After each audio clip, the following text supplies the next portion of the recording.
Hi guys, today I'm going to talk about Belbin's team roles. If you like this video, do press subscribe, press the bell if you want to get notifications, and just keep watching.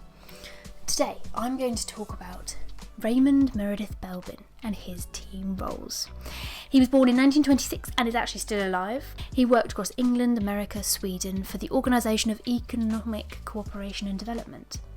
In 1981, Belbin brought out his Management Teams publication. This was a book describing the 9 generic team roles that can be used to sort of categorise your team and look at what their strengths and weaknesses are.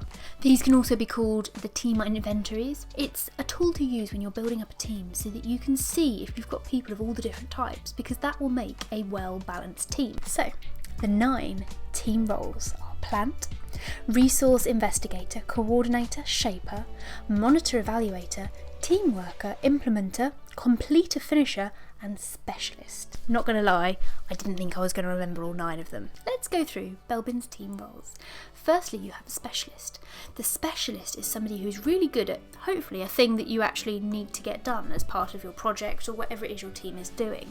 A specialist is kind of self-explanatory. It's somebody who knows deeply about a specific subject and is happy to share that information with the rest of the team. Then we have completer finisher. Now, I'm definitely not a completer finisher, I will say. It's somebody who finishes off tasks that other people have started. They like to close things off, they like to keep things neat. I personally think it's a skill set that some people are born with. It's very much what sort of person you are. A lot of people really like getting stuff done, but when it gets to the difficult bits at the end, they lose interest. Whereas completer finishers really just like to get things all tidied and tied down at the end of your project. Then we have an implementer.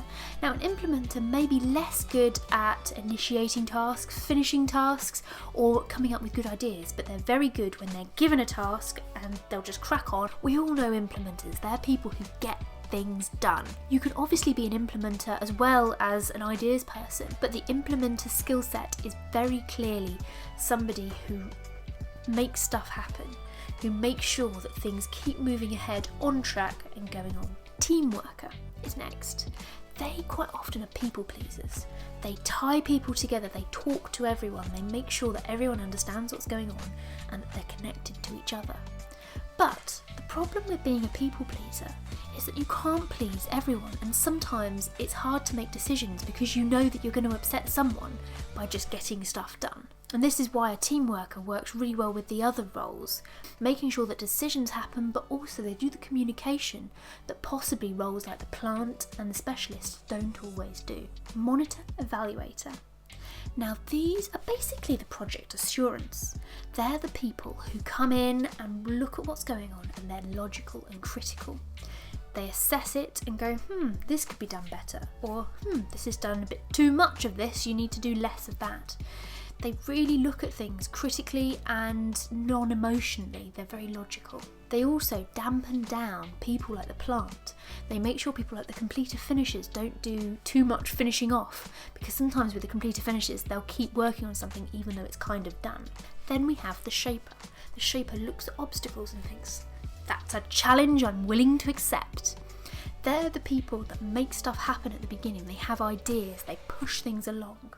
They have the strategic vision of how the project should go. They're much higher level, they're not really detailed people, but they really have a lot of passion, they're really energetic, they bring energy into the project.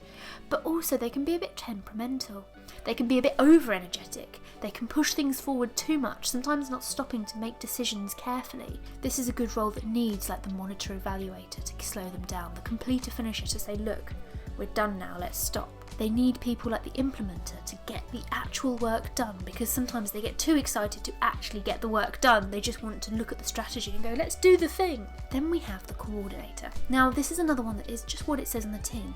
They're another people-y person who talks to all the different people, make sure that they're all engaged with each other. They also make sure that people are interacting positively, they're not working against each other. When you see coordinator in a job title, you quite often think of someone lower down. It's like the administrator, someone like that. Whereas actually in Belbin's team roles, the coordinator makes a very good chairperson of the group, a very good leader. They know how to delegate and they know how to understand other people's skill sets and make sure they're doing the right tasks. They're very good at connecting people together and making sure that they're complementing each other in what tasks they are doing. Then we have the resource investigator. This is someone who's outwardly focused but also quite energetic. There's somebody who thinks, oh, I know who can help us with that. They go and find external stakeholders who can support the project. They're quite well connected. They know where to go to get things, but also they have the people skills to go and ask for resources externally to your project to help it along. And this can be, if you think about in the real world, when you're working in a project within a company, they may be able to go and get the right people in supply chain who can come and support you just for a day or so. They might be able to get internal to the company stakeholders, but external to the project. People to come in and help. They movers and shakers. That energy pushes things along and makes sure that stuff happens and that external stakeholders don't become blockers. This networking momentum though, once they've found the people, they're getting stuff done and they're getting other people to help them, this then dies down later in the project when there's less of this to do, and quite often they can lose interest in the project. But that doesn't mean they're not useful. It's someone you can bring in to start you off and to get you going and to keep you going through the project, but you may find them moving on before you finish your project. Lastly, we have my favourite, the plant. Basically, because I just always think of like a house plant whenever I think of the plant. The plant is your wild card. This is the person who has amazing ideas, who can think outside the box, who notices things that nobody else notices. They have a lot of energy, they make stuff happen.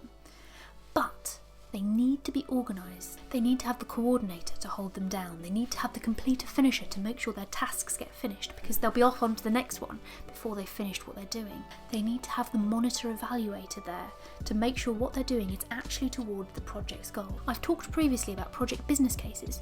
When you have a project, you have your requirements. You need to keep to your requirements. And the problem about the plant is they sometimes forget what the requirements are.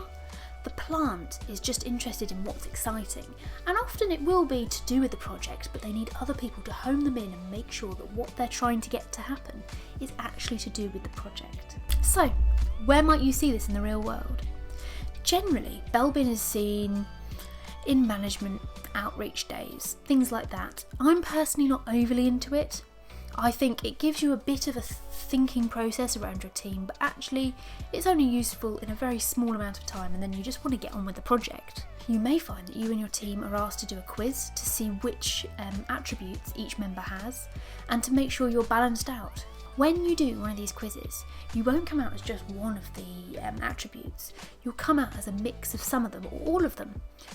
And this is quite nice because you're never going to get exactly 9 people, one of each, and that wouldn't really work because sometimes someone will be off doing one task and someone else will be doing the other task. You need people who are a bit of a completer finisher and a bit of a plant. You need someone who's a bit of a monitor evaluator but also a bit of an implementer. Somebody who actually is quite good at completer finishing and is a plant. You can get people with any mixture of these attributes, and it's useful to look at yourself and see where your weaknesses are. I personally am all for, if you find one of these as your weakness, working on it, but also if you find one of these attributes as your strength, work on that one too, because a lot of the time people work on their weaknesses, which is all well and good, but actually you should also work on your strengths, so it becomes I don't know what you call it, a super strength. I'm definitely a bit of a plant. I come up with ideas, and I'm also quite an implementer. I make them happen, but I'm not a completer finisher. I'm not a monitor evaluator. And actually I prefer to work on my skills as a plant. I work on my critical thinking and work on my ideas. Whereas I'm less interested on working on my completer finisher side. I'm aware of it, and I try and bring other people in who can help me with that and can finish off my projects for me. So, what do you think of my video? Let me know. Have you found Belbin's team roles useful, or are they just a bit irrelevant? Comment below, do press a like, and well, goodbye.